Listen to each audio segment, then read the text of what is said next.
Halo semuanya, perkenalkan kami kelompok 7 dari kelas 11 IPS 1. Pada kesempatan ini, kami akan membahas tentang perlawanan Patimura beserta rakyat Maluku terhadap FOC atau Belanda. Tokoh perlawanan rakyat Maluku ada dua tokoh yang terlibat dalam perlawanan rakyat Maluku, yakni Patimura sebagai pemimpin perlawanan pertama dan pejuang perempuan Christina Martha Tiahahu. Christina Martha Tiahahu diketahui menggantikan kepemimpinan Patimura yang mengarahkan dirinya demi rakyat. Sayangnya, perjuangan harus berhenti ketika ia bawa ke persaingan di Jawa dan meninggal dunia. Kapitan Patimura atau Thomas Matulesi lahir pada tahun 1733 dari pasangan bernama Frans Matulesi dan Frans Sinantara Huai. Lantas, apa kira-kira yang melatar belakangi perlawanan Patimura dan rakyat Maluku ini?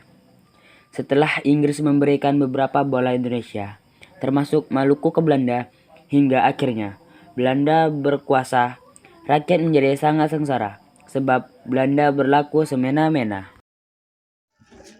Tindasan VOC terhadap rakyat Maluku, praktik penindasan kolonialisme Belanda beragam, mulai dari kerja paksa, monopoli perdagangan, dan pelayaran hongi.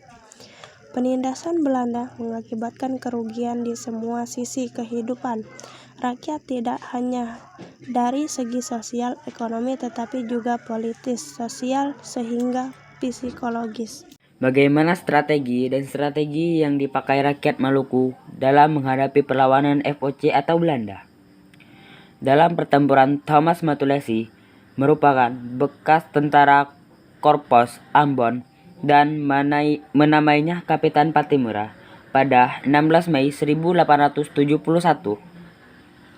Operasi penyerangan pos-pos dan benteng Belanda di Saparula dimulai oleh Kapitan Patimura, dan berkuasanya opsi tersebut berhasil merebut benteng Arsitude dalam menewaskan kepala Presiden Saparula bernama Van de Broek beserta pasukannya.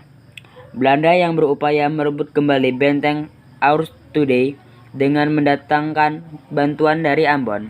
Pada 20 Mei 1817, Belanda dengan kekuatan lebih 200 prajurit di bawah pimpinan Mayor Betjes menyerang Patimura dan pasukannya di Saparua. Upaya tersebut dalam upaya Belanda dalam perebutan benteng Dustride digagalkan oleh Patimura dan pasukannya di Saparua.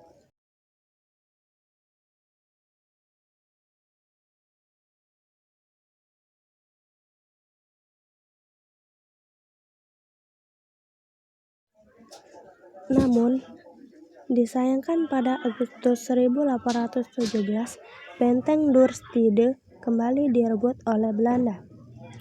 Pasukan Kapitan Patimura memilih untuk mundur ke daerah pedalaman. Pemerintah Belanda kemudian mengumumkan akan memberi 1.000 gulden pada siapa saja yang berhasil menangkap Patimura. Namun hal itu tidak menggoyahkan rakyat Maluku. Dan pada Oktober 1817, akhirnya Belanda melakukan serangan besar-besaran.